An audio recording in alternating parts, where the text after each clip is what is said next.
നവകേരള survey തുടരാമെന്ന് supreme കോടതി പറഞ്ഞിരിക്കുകയാണ്. നവകേരള സർവേയിൽ എന്താണ് തെറ്റെന്ന് സുപ്രീം കോടതി ചോദിച്ചിരിക്കുന്നു. സർവേ സ്റ്റേ ചെയ്ത ഹൈക്കോടതി ഉത്തരവ് സുപ്രീം കോടതി റദ്ദാക്കിയിരിക്കുന്നു എന്നതാണ് ഈ സമയത്ത് ഏറ്റവും പ്രധാനപ്പെട്ട വാർത്ത. വളരെ പ്രധാനപ്പെട്ടതാണ്. നവകേരള സർവേ തടഞ്ഞ ഹൈക്കോടതി ഉത്തരവിന് സുപ്രീം കോടതി സ്റ്റേ നൽകിയിരിക്കുന്നു. ഏറ്റവും പ്രധാനപ്പെട്ട വാർത്ത. 2031 നമ്മുടെ കേരളം എങ്ങനെയാകണം എന്ന് പൊതുസമൂഹത്തിന്റെ അഭിപ്രായം തേടാൻ വേണ്ടിയിട്ടാണ് സംസ്ഥാന സർക്കാർ നവകേരള സർവേ എന്ന് പറയുന്ന ഒരു സർവേ നടത്താൻ തീരുമാനിച്ചത്. പക്ഷേ പ്രതിപക്ഷം സമ്മതിച്ചില്ല. മാധ്യമങ്ങൾ വലിയ വിമർശനവുമായി എത്തി. നേരെ കോടതിയിലേക്ക് പോയി. ഹൈക്കോടതി അത് തടഞ്ഞു. പക്ഷേ ഇപ്പോഴിതാ ഹൈക്കോടതി തടഞ്ഞ നടപടി സുപ്രീം കോടതി സ്റ്റേ ചെയ്തിരിക്കുന്നു. സുപ്രീം കോടതി ചോദിച്ച വളരെ പ്രധാനപ്പെട്ട ചോദ്യമുണ്ട്.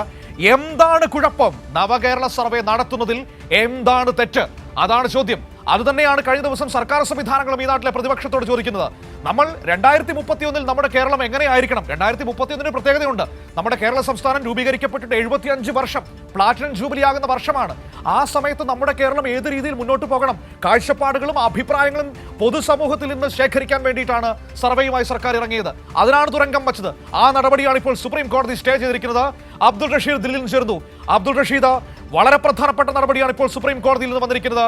ഹൈക്കോടതി നടപടി സ്റ്റേ ചെയ്തു എന്ന് മാത്രമല്ല, ഈ സർവേ നടത്തുന്നതിൽ എന്താണ് തെറ്റ് എന്ന ചോദ്യം കൂടി ഉന്നയിക്കുകയാണ് പരമോന്നത നീതിപീഠം.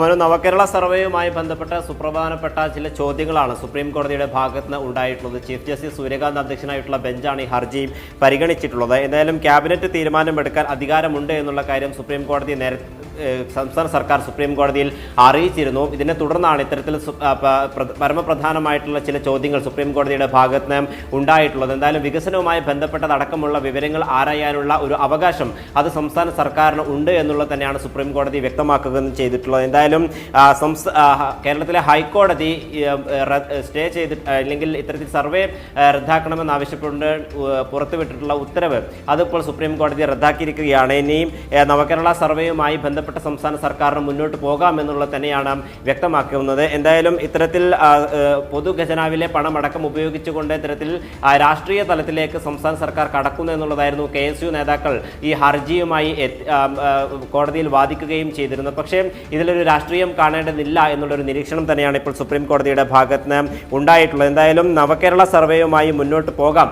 എന്നുള്ള പരമപ്രധാനമായിട്ടുള്ള ഒരു ഉത്തരവ് തന്നെയാണ് സുപ്രീം കോടതിയുടെ ഭാഗത്തും ഇപ്പോൾ ഉണ്ടായിട്ടുള്ളത്. വളരെ പ്രധാനപ്പെട്ട ചോദ്യങ്ങളല്ലേ അബ്ദുൾ റഷീദ് ഉന്നയിച്ചിരിക്കുന്നത്. കാരണം ഈ സർവേ എന്തായിരുന്നു? 2031 കേരള സംസ്ഥാനം രൂപീകരിക്കപ്പെട്ടിട്ട് 75 വർഷമാകും. ആ സമയത്ത് നമ്മുടെ കേരളം എങ്ങനെ വികസിക്കണം, എങ്ങനെ മുന്നോട്ട് പോകണം, പൊതുസമൂഹത്തിന്റെ അഭിപ്രായങ്ങളും കാഴ്ചപ്പാടുകളും ശേഖരിക്കാനാണ് സർക്കാർ ആ സർവേയുമായിട്ട് ഇറങ്ങിയത്. അതിൽ എന്തിനാണ് രാഷ്ട്രീയം കാണുന്നത്? അതിൽ എന്ത് രാഷ്ട്രീയമാണ്?